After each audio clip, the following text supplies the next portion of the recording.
Today, I'm going to show you the best cars inside of Driving Empire based on their top speed and handling, but before I do that, make sure to subscribe and drop a like on this video, but without further ado, let's get right into it.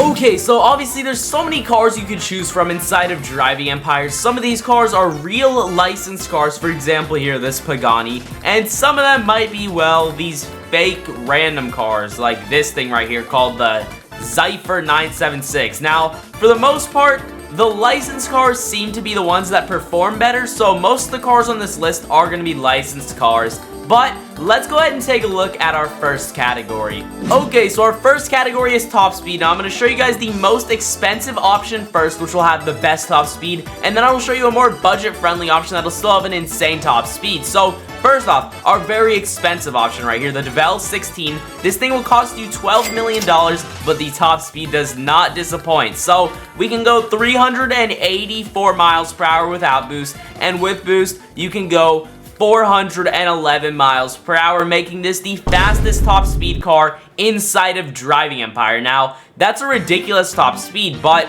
what could your budget-friendly option get you? Well, right here is your budget-friendly option. This is the SSC Ultimate Aero, and it will cost you $700,000. And let's see what the top speed on this car is. We can go 310 miles per hour without boost, and with boost, we can go 337 or 38 miles per hour. So you can see there's definitely a difference in top speed, but considering that this one's nearly $11 million cheaper, that makes it like really good for the price. Now, we're going to move on to the next category in a second, but make sure to stick around until the end of this video to see what the car with the best top speed and handling combined is. Okay, so our next category is handling, and we're going to start off with the expensive option being the Pagani Huayra R. This thing will cost you $7.5 million. Now, let me go ahead and finish this race and see how fast it can complete it in.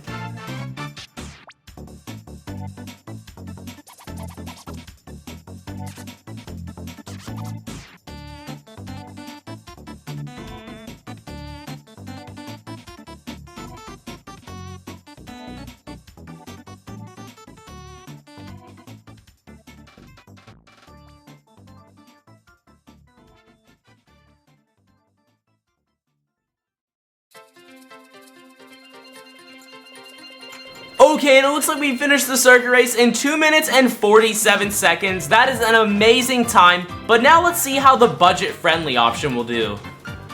Okay, now we are in the budget-friendly option. This thing's called the Virel TQ, very strange name. This is the only fake car on this list, so this is actually not a real licensed car at all. But it supposedly has really good handling, and it only costs $250,000. That's a lot cheaper than $7.5 million. So let's go around the track and see what this car is made of.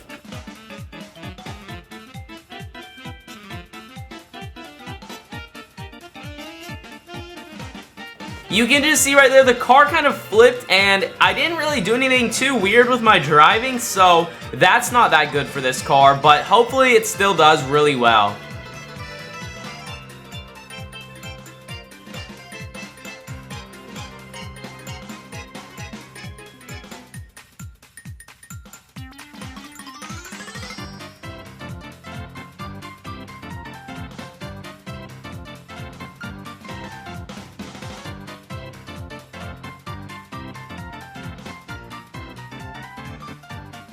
Okay, and it looks like we finished the circuit race in 3 minutes and 17 seconds. The Pagani got 2 minutes and 47 seconds, so that's like a 30-second difference.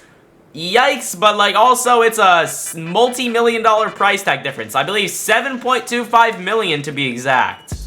But now it's time for the question, what is the best combined top speed and handling car? Well, the answer actually is a bit disappointing. This car, the Hennessy Venom F5 Roadster. Now, if you don't know, it might seem like this is a great thing. Like, why would this car be a bad thing? Well, for the people that do know, this is actually a Robux car. So it'll cost you 4,000 Robux.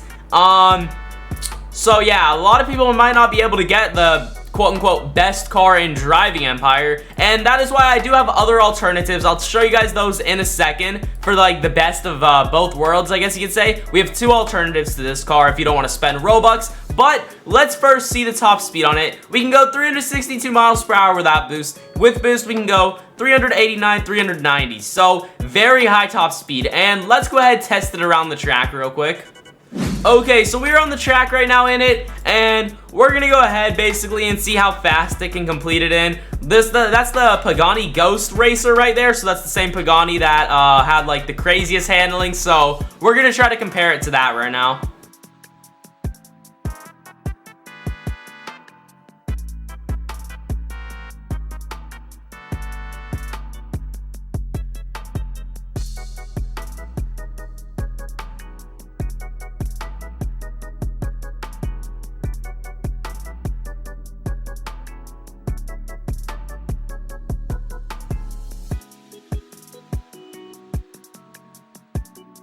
Yikes, we just messed up big time around that corner. Luckily, we can probably just take off 2 seconds from our final time to see what the final score should actually be.